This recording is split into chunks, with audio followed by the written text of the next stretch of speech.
Halo Movie Squad, gimana nih kabar kalian? Semoga dalam keadaan baik dan sehat selalu ya. Tetap semangat menjalani aktivitas kalian. Nah kali ini, Movie Crop akan membahas sebuah alur cerita film berjudul The Martian. Film ini bergenre sains fiksi ilmiah dan dirilis pada tahun 2015 lalu. Film ini disutradai oleh Ridley Scott dan dibintangi oleh aktor utama Matt Damon yang berperan sebagai Mark Watney. Mark Watney ini adalah seorang astronot yang diduga tewas setelah badai ganas yang terjadi di planet Mars dan ditinggalkan oleh rekan astronot lainnya. Nah, gimana keseruan cerita film ini? Tanpa berlama-lama lagi, inilah alur cerita The Martian. Tapi sebelumnya, tekan dulu tombol subscribe dan loncengnya untuk mendukung Movie Club terus berkembang dan memberi hiburan buat kalian. Yuk langsung aja kita lanjut videonya.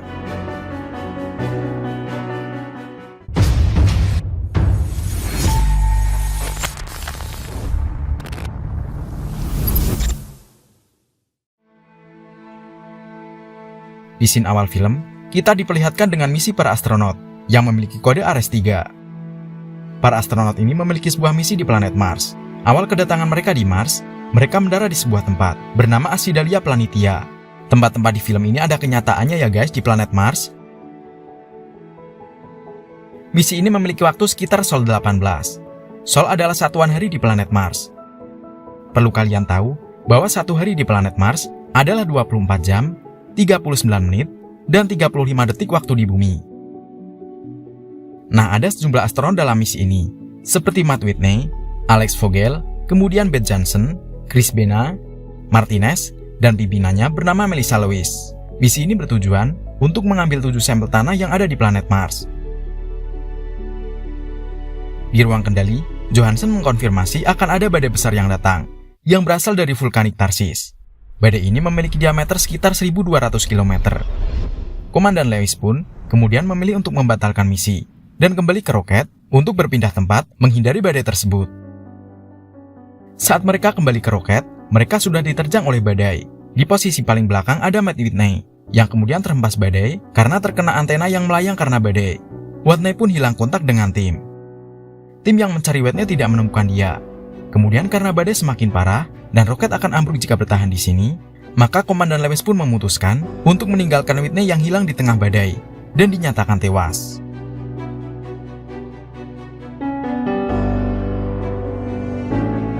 Scene berikutnya, kita diperlihatkan keadaan markas yang sudah porak-poranda. Namun ternyata, Matt Whitney masih hidup, namun dia dalam keadaan yang kritis karena baju astronotnya bocor gara-gara di bagian perutnya tertusuk oleh sebuah besi. Nah, Matt Whitney kemudian berusaha untuk kembali ke markas, kemudian mengobati dirinya sendiri dan mengeluarkan besi yang menusuk di perutnya. Kemudian dia menjahit lukanya sendiri. Setelah baikan, dia kemudian mendokumentasikan aktivitasnya di planet Mars.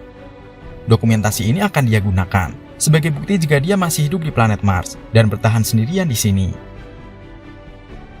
Karena oksigen dan makanan di markas ini hanya dapat bertahan selama 30 hari saja, maka Whitney memiliki ide yang sangat gila. Dia mencoba bertahan hidup dengan keahlian dan kecerdasan yang dia miliki. Di Sol 21, Whitney mulai beraktivitas. Dia mengumpulkan makanan yang ada di markas dan mengatur jadwal agar makanan tersebut dapat bertahan selama mungkin. Saat dia sedang buang dia mendapatkan ide. Kenapa dia tidak memanfaatkan nya untuk dapat diolah menjadi makanan kembali? Dia pun mulai beraksi dengan mengumpulkan bungkusan yang ada di septic tank. Bungkusan ini berisi kotoran dari para teman-temannya. Selanjutnya dia mulai memperbaiki panel surya dan membereskan markasnya yang berantakan, serta mempersiapkan lahan di dalam markas untuk dia coba menjadi ladang bercocok tanam. Pada Sol 24, Whitney sudah mulai mempersiapkan ladang pertaniannya. Dia menggunakan tanah planet Mars untuk dijadikan ladang bercocok tanam kentang di dalam markas. Nah, teman-temannya tadi ternyata tidak langsung dimakan guys. Dia menggunakannya untuk dijadikan pupuk untuk tanaman kentang yang dia tanam. Masalah terjadi saat Sol 36, di mana air yang ada di markasnya sudah mulai habis. Otaknya yang jenius pun mulai bekerja. Dia berencana membuat air dengan cara menggabungkan oksigen dan hidrogen yang dibakar. Dia pun mencoba memisahkan zat hidrasin dengan cara mengalirkannya ke katalis iridium, sehingga zat tersebut akan terpecah menjadi N2 dan H2. Lalu untuk menciptakan api, Dia menggunakan patung salib kayu milik teman astronot yang meninggalkannya untuk dijadikan bahan bakar. Nah, percobaan pertama Whitney ini gagal karena iridiumnya meledak yang disebabkan oleh kelebihan oksigen. Setelah kandungan oksigennya dikurangin, maka dia berhasil menciptakan air di percobaan yang kedua. Pagi harinya, Whitney sudah menemukan banyak sekali embun air di plastik yang menutupi pertanian kentang miliknya, sehingga kini ladang pertaniannya akan aman karena memiliki cadangan air untuk tetap membasahi tanah ladang. Di Sol 54, ternyata ladang pertanian kentang di planet Mars mulai membuahkan hasil. Kentang yang ditanam Whitney mulai tumbuh. Whitney sangat senang, karena inilah tanaman pertama yang berhasil tumbuh di planet Mars. Scenes kemudian beralih ke bumi, di mana NASA memberikan penghargaan bagi Mark Whitney, yang telah gugur dalam misi dan dinyatakan tewas. Direktur dari misi di planet Mars, yaitu Vincent Kapoor, meminta kepada NASA agar jasa dari Whitney dapat diambil di planet Mars. Saat operator NASA sedang melihat satelit yang mengintai planet Mars, ternyata dia menemukan perubahan yang terjadi di markas Mars. Dia melihat perbedaan letak markas di beberapa hari terakhir, karena memang markas itu sudah dimodifikasi oleh Whitney. Dia kemudian melaporkan ini kepada pimpinannya dan Vincent. Namun, pimpinan NASA malah memilih untuk merahasiakan hal ini kepada para kru Ares 3. Beralih ke Whitney, yang mana dia sedang berencana untuk pergi ke markas Ares 4, yang berada di kawasan Schiaparelli yang berjarak 3.200 km dari tempatnya kini. Masalahnya, rover yang akan dia gunakan hanya dapat menempuh jarak 35 km saja, karena setelah itu baterainya akan habis. Selain itu, cadangan makanan yang dia bawa juga harus cukup, karena diperkirakan perjalanan ini akan menempuh jarak kurang lebih 50 hari. Dia kemudian memodifikasi rovernya tersebut, dengan cara menggabungkan beberapa baterai dari setiap rover ke rovernya tersebut. Masalah tidak sampai di situ. Planet Mars yang saat malam hari memiliki suhu sangat dingin, membuat rovernya tersebut harus tetap hangat saat malam hari. Namun jika dia menyalakan pemanas di rovernya, maka daya baterai akan cepat habis. Kemudian Whitney pun memiliki ide untuk menggunakan termoelektrik radioisotop dan dia gunakan untuk memanaskan suhu di ruangan rover sehingga tanpa daya baterai. Namun, di sini dia juga memiliki resiko karena alat ini dapat meledak dan menewaskannya. Nah, di bumi, Vincent mengadakan konferensi pers dan menyatakan bahwa Whitney masih hidup. Kemudian, pimpinan NASA pun memerintahkan Bruce, yang merupakan salah satu direktur misi di sini, untuk mengirimkan bahan makanan kepada Whitney agar dapat bertahan selama 3 bulan. Waktu terus berjalan, dan kini sudah Sol 79. Whitney sudah dapat memanen kentang yang dia tanam. Saat Sol 109, ternyata ada misi yang terlupakan oleh Whitney, yaitu misi Ares 3. Dia pun kemudian mencari sebuah benda yang terkubur, lalu dia menemukan benda bernama Pathfinder. Pathfinder ini adalah alat untuk mengambil gambar dan langsung terkoneksi ke bumi, sehingga Whitney bisa memberikan kabar kepada bumi bahwa dia masih hidup di planet Mars. Dia kemudian membuat kode heksadesimal, kemudian dikirimkannya ke bumi, yang isinya How Alive, atau bagaimana masih hidup. Dia kemudian memodifikasi rovernya untuk dapat digabungkan dengan Pathfinder, sehingga dapat berkomunikasi langsung dengan NASA di bumi. Dia pun berkomunikasi, dan akhirnya mengetahui bahwa tim Ares 3 tidak mengetahui bahwa dirinya masih hidup. Whitney yang sedikit kecewa, memilih untuk melanjutkan hidupnya di planet Mars, sembari menunggu dia diselamatkan oleh tim dari bumi. Namun tiba-tiba dia mengalami musibah, pintu markasnya bocor, yang menyebabkan markasnya meledak, dan udara dingin yang ada di planet Mars pun masuk, sehingga membuat semua tanaman kentangnya mati semua. Nah, pada Sol 154, Whitney sudah mulai kehabisan bahan makanan. Dia harus sangat irit, dan harus makan 3 hari sekali. Apalagi kini dia juga sudah tidak bisa menanam kentangnya lagi. Di bumi, NASA tengah mempersiapkan roket untuk diluncurkan ke Mars. Roket ini akan membawakan makanan untuk Whitney. Namun saat diluncurkan, roket ini mengalami getaran saat menembus atmosfer bumi. Kemudian roket pun meledak. Di scene selanjutnya ada di Sol 186. Whitney sudah sangat putus asa. Dia putus asa karena sulit untuk bertahan hidup, karena dalam keadaan kelaparan dan sudah tidak dapat membuat cadangan makanan lagi. Di pangkalan luar angkasa milik Cina, mereka menawarkan kepada NASA untuk menggunakan produknya yang sudah teruji. Rich Purnell, yang merupakan seorang ahli IT di NASA, melakukan perhitungan gila pada rencana ini. Dan ternyata perhitungan yang dilakukannya berhasil 100%. Lalu dia pergi ke kantor pusat NASA untuk menjelaskan rencana gilanya ini. Rencana gila Rich ini sebenarnya sangat sederhana, yaitu memerintahkan Ares 3 yang berada di Hermes untuk mengitari bumi dengan menggunakan gaya gravitasi bumi sebagai akselerasi dan kecepatan tambahan. Saat Hermes mengitari bumi, probe yang diluncurkan oleh Cina langsung dapat diterima dan digunakan sebagai suplai makanan bagi para astronot di Hermes.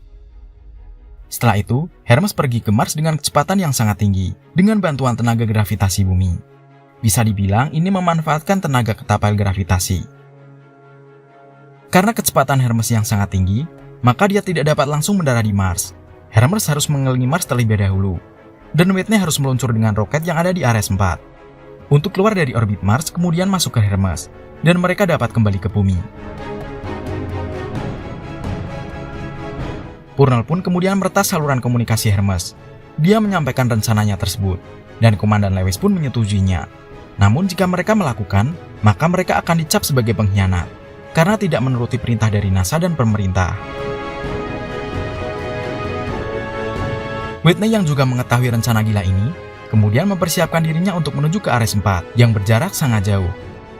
Dia kemudian memodifikasi rovernya agar dapat sampai di sana. Dia menambahkan panel surya agar baterai di rover tetap terisi oleh daya dari sinar matahari. Akhirnya NASA pun setuju bekerja sama dengan Cina untuk meluncurkan roket yang membawa suplai makanan ke Hermes. Singkat cerita, 7 bulan kemudian, Whitney sudah terlihat sangat berbeda di sini. Dia sudah sangat kurus sekali, dan tampak jenggotnya memanjang bagai jenggot Firaun. Dia kemudian memulai perjalanan ke Ares 4 di Sol 494. Saat dalam perjalanan yang sangat jauh dan lama, Whitney harus mengirit persediaan makanan agar sampai di Ares 4.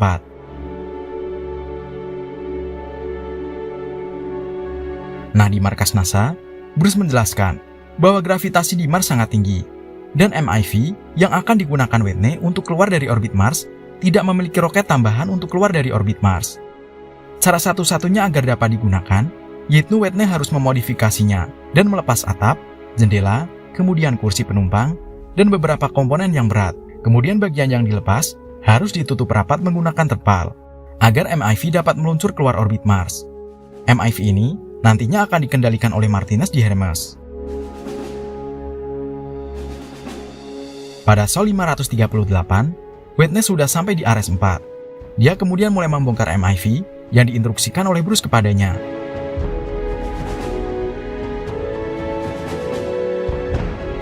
Saat Sol 560, pesawat Hermes berhasil mendekati planet Mars. Misi penyelamatan ini disaksikan oleh seluruh orang yang ada di bumi. Di Sol 561, Whitney mulai meluncur dengan MIV-nya. Saat meluncur ke atas, terpal yang menutupi roket ini lepas dan membuat Whitney pingsan karena pengaruh dari tekanan gravitasi yang berbeda saat meluncur. Tapi ternyata, jarak MIV ini masih terlalu jauh dari Hermes. Kemudian Hermes pun diperintahkan oleh komandan untuk menghampiri MIV. Whitney pun kemudian sadar, yang membuat semua orang bahagia. Dia kemudian memiliki rencana untuk melubangi baju astronotnya untuk dapat menjadikannya pendorong, agar dapat membuatnya lebih dekat dengan Hermes. Komandan Lewis yang mengetahui rencana ini beresiko gagal sangat besar, kemudian mematikan komunikasinya. Karena rencana ini juga di luar dari perintah NASA, dia kemudian memerintahkan untuk meledakkan bagian belakang pesawat, agar dapat menjadikan akselerasi tambahan untuk menangkap Whitney. Kru yang bernama Buck pun diperintahkan untuk memasang bom di bagian belakang pesawat. Kemudian Buck berpindah ke airlock 2, yang akan menjadi tempat untuk menangkap Whitney.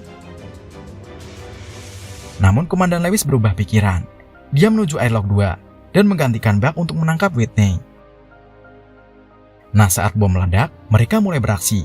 Komandan Lewis mendekat ke Whitney dengan pengaman seutas tali yang terhubung ke Hermes.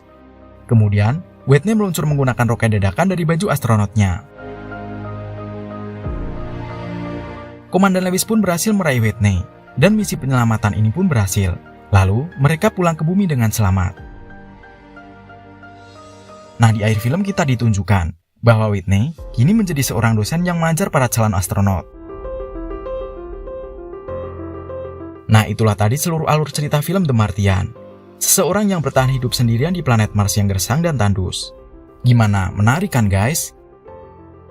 Nah, ada saran dari kalian gak nih? Film apa lagi yang menarik untuk dibahas oleh Movie Crop? Silahkan coret-coret di kolom komentar ya guys. Terima kasih sudah nonton sampai habis. Dan bye-bye Movie Squad.